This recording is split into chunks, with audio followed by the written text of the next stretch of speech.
퇴근길에 만나는 뉴스 소셜 라이브 이브닝 박상욱입니다. 코로나19 확산세가 심상치 않습니다. 이틀 연속으로 신규 확진자 수가 700명에 육박하면서 사실상 3차 대유행이 본격화하고 있습니다. 1, 2차 대유행과 비교했을 때 더 산발적으로 확진자가 발생하고 있는 지금 상황에 발맞춰서 정부도 이 백신 확보와 접종 계획을 앞당기는 등 대응을 서두르고 있습니다. 하지만 우리 정부가 유일하게 계약을 완료한 이 백신에 대해서 안전성 논란이 불거지면서 기대 못지않게 우려의 목소리도 나오고 있는 그런 상황이죠. 그래서 준비했습니다. 오늘 소셜 라이브 이브닝에선 국내 백신 확보 상황과 앞으로의 전망에 대해서 짚어보겠습니다. We will start to have shots in arms within 96 hours of EUA. That's what I believe with all my heart. It's been a difficult year, and we're not out of the crisis yet. But now, vaccines are coming.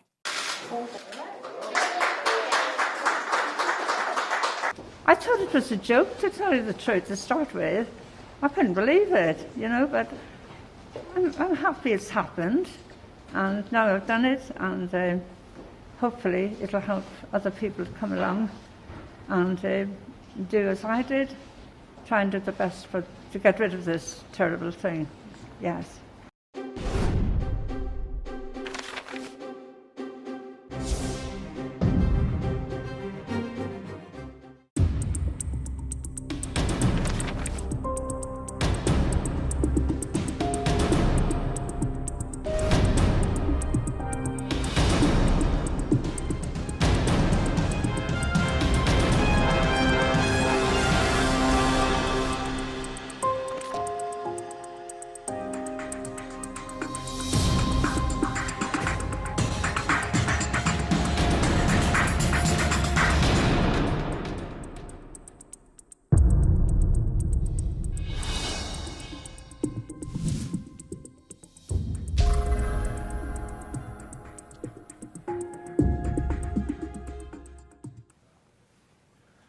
네, 정재훈 가천의대 예방의학교실 교수와 한 걸음 더 들어가 보겠습니다. 안녕하십니까? 네, 안녕하세요. 네.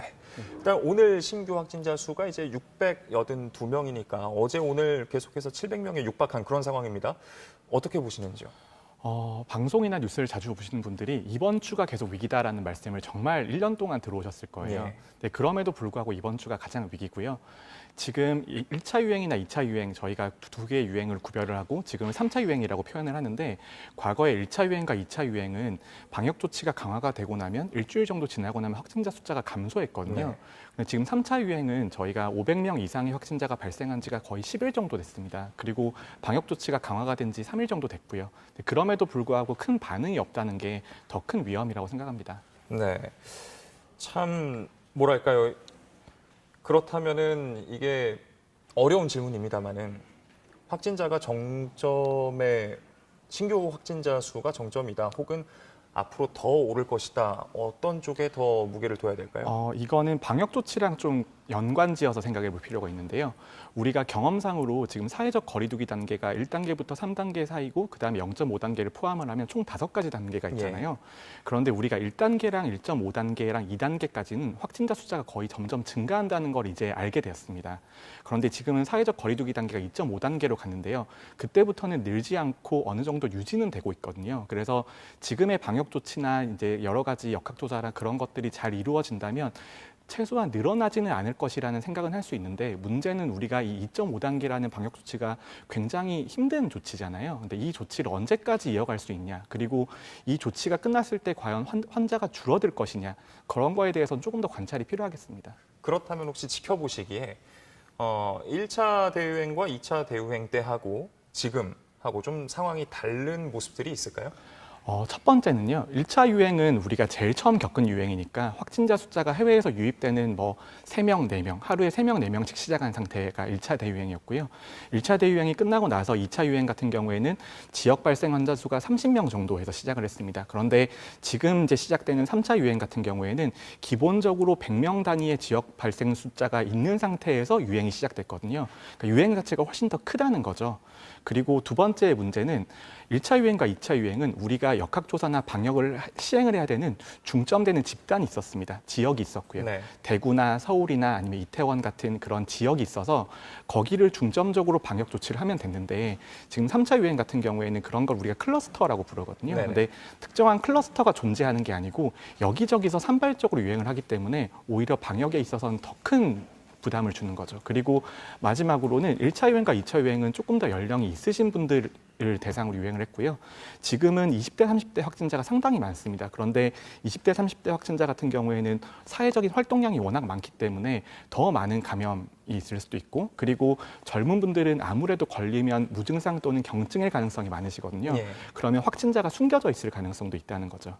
정말 말씀하신 대로 오늘 같은 경우에 이제 브리핑에서 무증상 감염자의 비율이 지역에 따라 다르지만 이제 40%까지 이르는 경우도 있다라고 이야기가 나왔었는데 정말 시간과의 싸움에 돌입을 했다 이런 표현까지 등장을 하고 있습니다. 그렇다면은 좀 더 빠른 코로나19의 현재 상황을 좀 더 빨리 확산세를 꺾거나 혹은 뭐 종식은 쉽지 않겠습니다만 이 확산세를 좀 빨리 꺾으려면은 어디에 좀 집중을 해야 될까요? 결국은 가장 궁극적으로 저희도 그렇고 이제 앵커님도 그렇지만 저는 예전 세상으로 너무 돌아가고 싶거든요. 여행도 다니고 식사도 하고 회식도 하는 그런 사회로 돌아가고 싶은데 물어보시는 게 그럼 예전 사회로 어떻게 돌아갈 수 있냐라는 거랑 비슷한 대답이라고 생각을 합니다. 근데 방법은 결국은 백신밖에 없습니다. 네. 백신밖에 없고요. 백신이 빠르게 보급이 되고 백신의 효과와 안전성이 증명이 되어서 접종률이 높아지면 그때서야 과거로 돌아갈 수 있는 것이고요. 지금 3차 유행은 사회적 거리두기나 방역 조치를 강화를 하면 감소시킬 수는 있습니다. 그런데 또 감소시키면 또 다시 한번 4차 유행이 올 거거든요. 그건 너무나 자명한 사실이기 때문에 결국 궁극적으로 이 사태를 끝내는 방법은 백신밖에 없다. 그렇게 저는 생각합니다. 그렇지만 일단 백신을 놓고 지금 많은 분들께서 벌써부터 이제 댓글로 백신에 대해서 우려, 걱정 이런 것도 표현을 해주시고 계시는데 효과도 효과고 안전성에 대한 우려가 여전히 좀 남아있는 그런 상황입니다. 백신이 그렇다면은 안전하다 이렇게 말할 수 있을까요? 참 어려운 질문인데요. 네. 이제 과학자들이나 저 같은 의학하는 사람들한테 100% 안전하다고 확신하십니까? 이렇게 물어보면은 참 그렇게 대답하기는 어렵습니다. 적어도 과학자이기 때문에 과학자의 입장에서는 100%라는 건 존재하지 않죠. 하지만 우리가 백신의 효과와 안전성을 논할 때에는 이때까지 우리 의학이 쌓아온 역사와 방식들이 있거든요. 그게 우리가 말하는 1상, 2상, 3상 임상시험 같은 것들이고 지금 백신 회사들에서 3상 시험 결과들을 발표를 하고 있는데요. 그 결과를 봤을 때 저는 백신이 매우 효과적이고 안전성이 높을 거라고 생각을 합니다. 근데 우리가 백신의 안전성에 대해서 우려하는 거는 결국은 백신을 맞았을 때 생기는 부작용에 대한 이야기거든요. 그런데 우리가 백신의 부작용을 두 개로 나눌 수가 있습니다. 맞자마자 금방 한 달 이내에 생기는 단기 부작용이 있을 수 있을 거고요. 맞고 나서 1년이나 2년 정도 뒤에 나타나는 장기 부작용이 있을 수 있는데 단기 부작용 같은 경우에는 백신 접종하고 나서 한 달 이내에 대부분 다 생기게 됩니다. 그런데 지금 파이자나 모데나나 아스트라제네카 같은 해외 제약사들의 3상 임상시험 결과들을 보면 최소한 2달 정도는 관찰을 한 상태거든요. 2달 정도 관찰을 한 상태고 그다음에 각 회사마다 약 2만 명에서 4만 명까지의 그 임상시험 대상자를 대상으로 시험이 이루어져 있습니다. 근데 그 결과를 봤을 때에는 그렇게 단기 부작용이 커 보이진 않고요. 충분히 우리가 백신으로 인한 효과를 감수할 만한 정도, 그 정도라고 생각합니다. 그런데 이제 이런 백신에 대한 우려의 목소리 중엔 이런 것도 있습니다. 예를 들면은 이제 코로나19 백신들이 전에 보기 어려웠었던 형태, 뭐 mRNA라든지 이런 네네. 새로운 형태의 백신이다 보니까 그런 걱정들도 좀 있는데. 저도 그런 걱정들을 굉장히 많이 하는 편이고요. 근데 그럼에도 불구하고 이제 이 이야기를 하려면 백신에 대해서 조금 더 자세한 지식이 필요한데 우리가 예전에 과학 시간에 배웠던 백신은 생백신, 사백신까지였잖아요. 두 분 다 그렇지만. 근데 생백신과 사백신은 어떤 개념이냐면 바이러스나 병원체가 있으면 그거를 죽이거나 약하게 만들어서 우리 몸에 넣어주는 개념이었습니다. 그게 전통적으로 우리가 말하는 백신이었죠. 그런데 결국은 그런 백신들은 우리 몸에 결국 바이러스가 들어오는 거잖아요. 들어오는 거기 때문에 우리가 예상하지 못했던 부작용이나 효과가 떨어지는 문제들이 있을 수가 있었습니다. 그런데 최근에 10년 사이에 생명공학 기술이 정말 눈부시게 발전을 했거든요. 그래서 그 눈부시게 발전한 생명공학 기술로 이제 새롭게 만들어내는 백신들이 mRNA 백신 또는 바이러스 벡터 백신 같은 것들인데요. 우리가 우리 몸에서 면역을 만들어낼 때에는 우리가 그 어떤 바이러스 자체를 인식하는 게 아닙니다. 바이러스의 포장지를 인식하는 거거든요. 우리가 그 편의점에 가서 무슨 물건을 구매를 할 때 보면 과자 같은 걸 살 때도 과자의 포장지를 보고 안에 뭐가 있는지를 우리가 유추를 하잖아요. 네네. 그런 것처럼 우리 몸의 면역도 포장지를 보고 인식을 합니다. 포장지를 보고 인식을 하고 그게 코로나 바이러스 같은 경우에 스파이크 단백질이라고 하는 밖에 외부에 막을 싸고 있는 물질이거든요. 그런데 mRNA 백신과 이제 그 바이러스 벡터 백신 같은 경우에는 우리 몸에 그 바이러스 포장지를 만들 수 있는 설계도를 넣어주는 개념입니다. 바이러스 병원체가 들어가는 게 아니고요. 네네. 그래서 기전상으로 봤을 때에는 효과만 확실하다면 오히려 더 안전해야 되는 게 정상이고요. 그리고 이제 노바백스 같은 이제 다른 백신 회사에서 나오는 것들이 합성항원 백신이라는 게 있는데 그거는 포장지 자체를 넣어주는 개념입니다. 그래서 결국은 과거의 백신과 다르게 훨씬 더 발전된 기술이기 때문에 효과와 안전성이 더 높을 것이라고 선택을 해서 해외 다국적 제약회사들이 그런 방식들을 택한 거거든요. 그래서 저는 효과나 안전성에 있어서는 과거 백신보다는 최소한 비슷한 정도나 그 이상의 효과나 안전성이 있을 것이라고 생각합니다. 예. 이제 정부도 앞서 제가 오프닝에서 언급을 해드렸던 것처럼 백신의 접종 확보 이런 데에 박차를 가하고 있는데 어제였습니다. 문재인 대통령이 직접 지시를 내리기도 했는데 관련된 이야기 듣고 나서 이야기 이어가 보도록 하겠습니다. 드디어 백신과 치료제로 긴 터널의 끝이 보입니다. 정부는 4,400만 명분의 백신 물량을 확보했고 내년 2, 3월이면 초기 물량이 들어와 접종을 시작할 수 있게 될 것입니다. 백신 4,400만 명분은 우리 국민의 집단 면역에 충분한 양입니다. 하지만 백신이 매우 긴급하게 개발되었기 때문에 돌발적인 상황이 있을 수도 있다는 점을 감안하면 아직 안심하기 이릅니다. 백신 물량을 추가 확보하여 여유분을 가질 수 있도록 계속 노력해 주기 바랍니다. 재정적인 부담이 추가되더라도 국민의 안전과 생명을 최우선으로 고려해 주기 바랍니다. 네, 백신의 추가 확보와 접종 계획을 서둘러라 이렇게 지시하는 발언을 함께 들으셨는데 돌이켜 생각해보면 한때 초반까지만 하더라도 정부에서 백신에 대해서 조금은 좀 보수적인 입장이었습니다. 안전성이 담보되지 않는다. 그러다 보니까 자칫 처음부터 좀 이렇게 백신 확보에 나섰으면 좋지 않았을까? 이런 목소리도 나오거든요. 충분히 가능한 지적이라고 생각하고요. 그럼에도 불구하고 이제 정부분들이 굉장히 많이 노력을 하고 계시긴 하지만 첫 번째는 우리나라 방역 상황이 그렇게 나쁘지 않았다는 게 첫 번째 이유였고요. 그리고 다른 나라 같은 경우 특히 미국과 유럽 같은 경우에는 정말 범유행이 일어나면서 많은 사망자와 확진자가 발생하는 그런 급박한 상황이었고 두 번째는 이제 저도 좀 놀랐는데 이렇게 빠른 속도로 백신이 개발 완료되는 거에 대해서는 그동안의 생명공학 기술의 발전 속도를 우리가 너무 과소평가하지 않았나라는 그런 생각이 들기도 합니다. 근데 결국은 우리가 방역이라는 관점에서 보면 접종과 도입은 약간 분리해서 생각을 해야 된다고 저는 생각을 하거든요. 일단 도입 물량은 확보해 두고 접종은 천천히 결정해도 되는 것이라고 저는 생각을 하고 그리고 우리가 이런 코로나 사태의 종식 이런 걸 바라보기 위해서는 시간은 가급적 앞으로 당기면 당길수록 국민들의 고통이 줄어들 거라고는 생각합니다. 예. 그런가 하면 이제 이렇게 우리가 도입하려고 하는 백신 안전성 논란에 빠져 있는 상황입니다. 이에 대해서 좀 이야기를 나눠볼까 하는데요. 일단 현재 계약이 완료된 백신은 아스트라제네카의 백신이죠. 이 백신이 어떤 백신인지 좀 설명을 해주신다면요. 아까 이제 설명을 드렸는데 결국 요즘에 아스트라제네카나 모데나나 화이자의 백신들은 바이러스를 직접 몸에 넣는 게 아니고 바이러스의 포장지를 결국은 설계할 수 있는 설계 물질을 몸에 넣어주는 개념입니다. 그런데 모데나나 화이자는 RNA라고 하는 물질을 통해서 바로 포장지를 만들어내는 개념인데 RNA라는 물질이 워낙에 불안정합니다. 그래서 화이자나 모데나 백신 같은 경우에는 영하 70도 이런 보관 조건들이 이야기가 나오는 이유가 그 물질이 매우 불안정하기 때문이거든요. 그런데 그런 불안전성을 해소하기 위해서 아스트라제네카는 우리 몸에 무해한 침팬지의 아데노바이러스 바이러스라는 바이러스가 있습니다. 근데 그 바이러스에 유전자를 편집을 해서 그 포장지를 만드는 그 유전 부위를 넣어준 거죠. 그래서 바이러스로 이미 그 설계도가 코팅이 되어 있는 상태이기 때문에 조금 더 안전하게 보관이 가능하고, 하지만 그 바이러스라는 것 안에 코팅이 되어 있기 때문에 효과에 대해서는 화이자나 모데나 백신에 비해서는 뭐 약간 동등 내지 조금 떨어질 가능성이 있지 않나, 그런 시각들이 있는 거죠.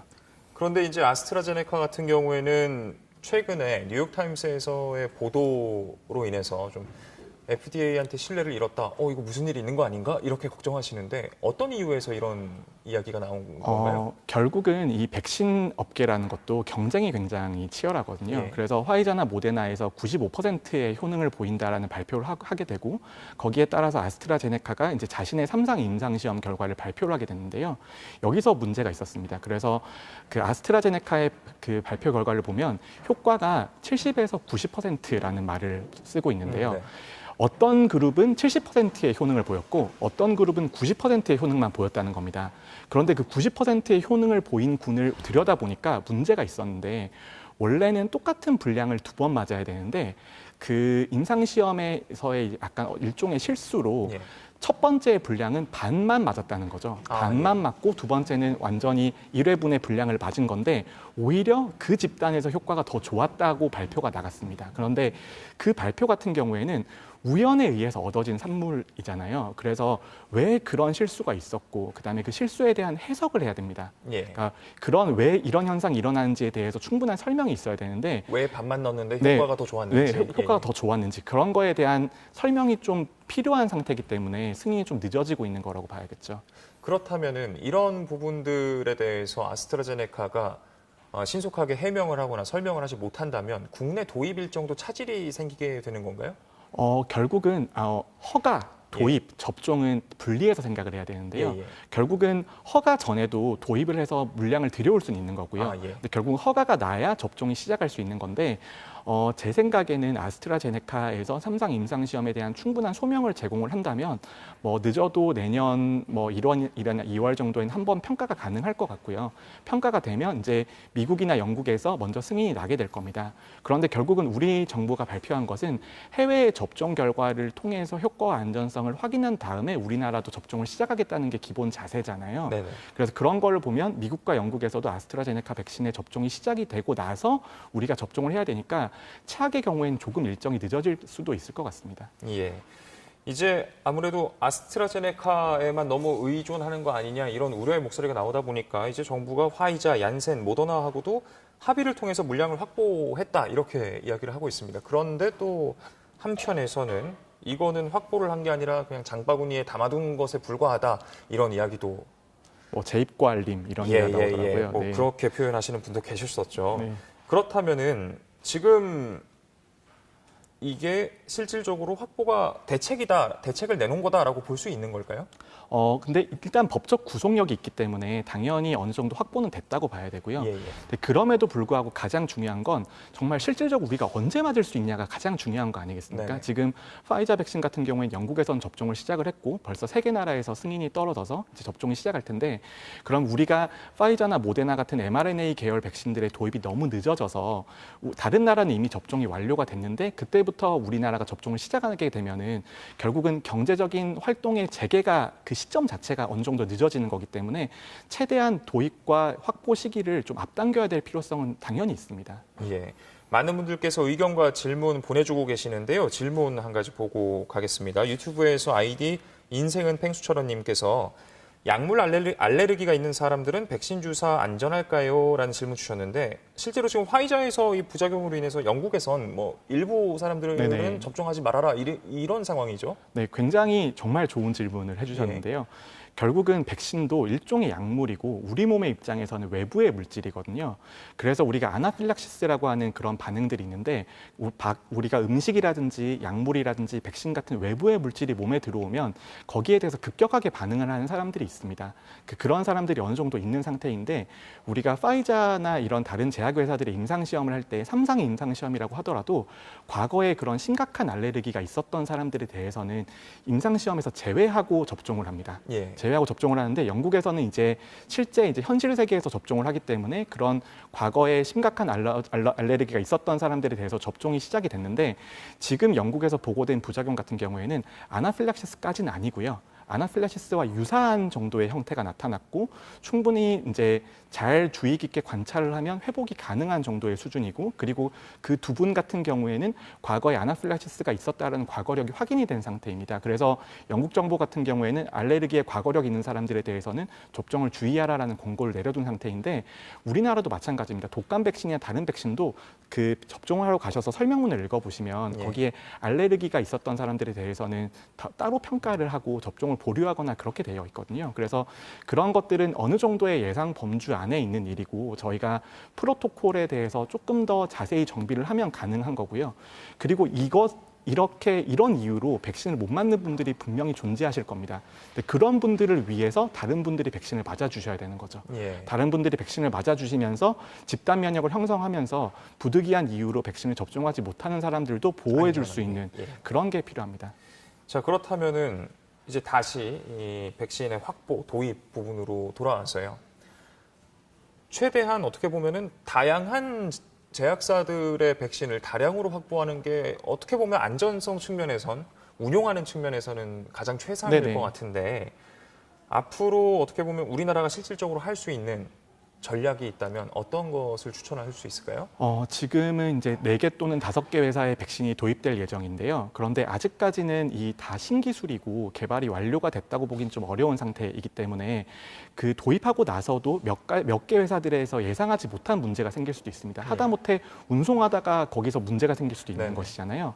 그래서 결국은 계란을 한 바구니에 담지 말라라는 격언이 여기서 적용이 되는 거고 최대한 다양한 회사의 물품을 충분하게 구매를 해야 될 필요가 있는 거죠.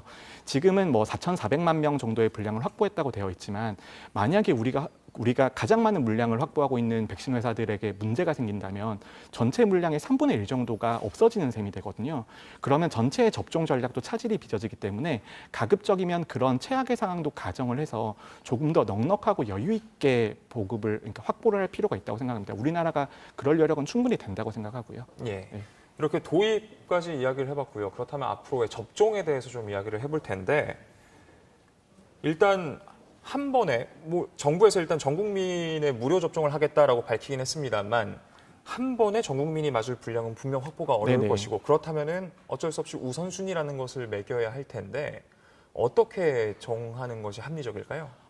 정말 좋은 말씀 해주셨는데요. 한 번에 물량이 다 들어온다면 동시에 다 맞으면 끝나는 일입니다. 그런데 결국은 백신의 물량 확보라는 게 굉장히 1년 정도까지 걸릴 수 있는 일이기 때문에 우선순위를 설정을 해야 되는데 우리가 코로나 바이러스 같은 경우에는 우리가 알고 있는 지식들이 있습니다.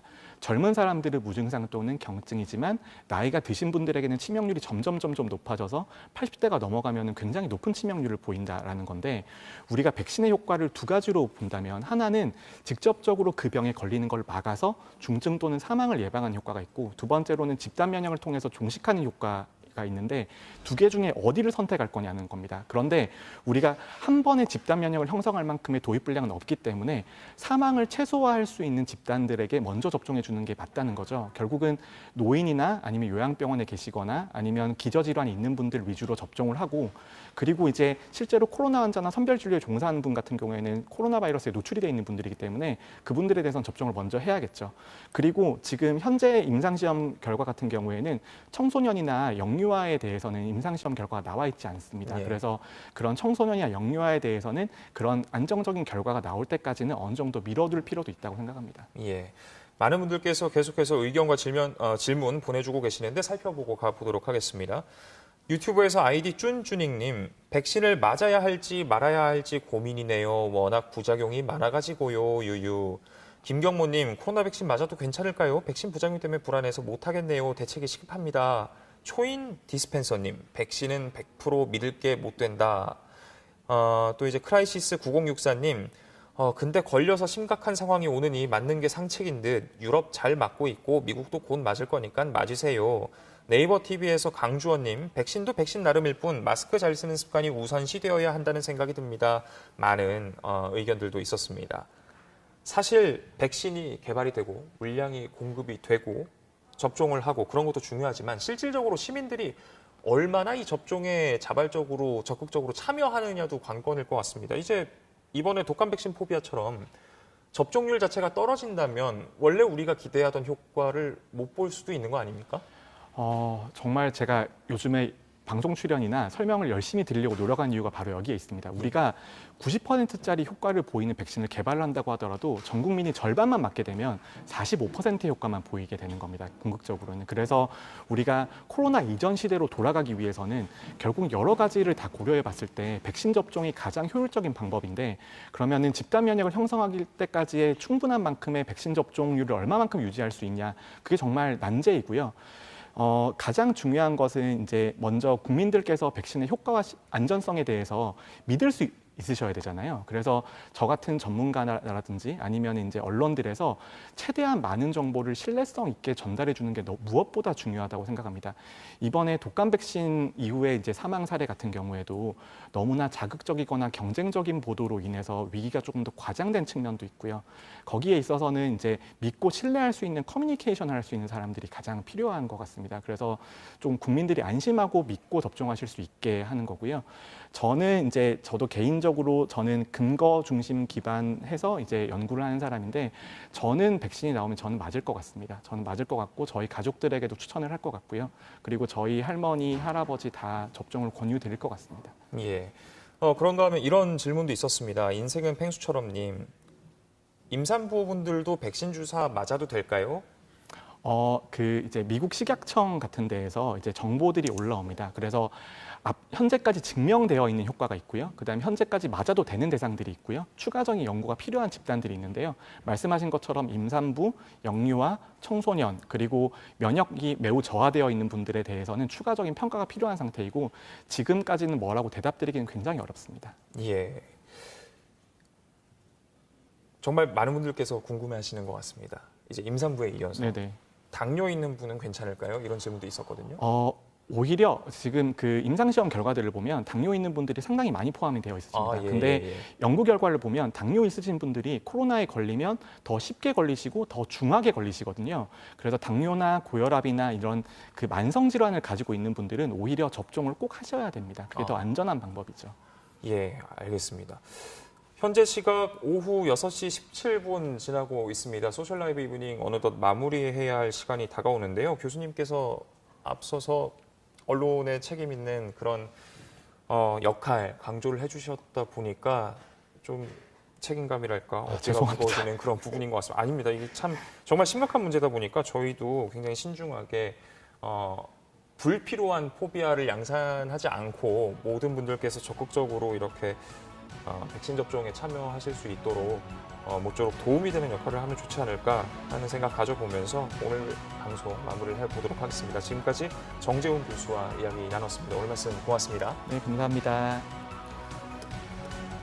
네, 이어서 정치부 회의가 방송됩니다. 많은 시청 부탁드립니다. 저희 소셜 라이브 이브닝은요, 다음 주 월요일 오후 5시 50분에 다시 찾아뵙겠습니다. 시청해주신 여러분 고맙습니다.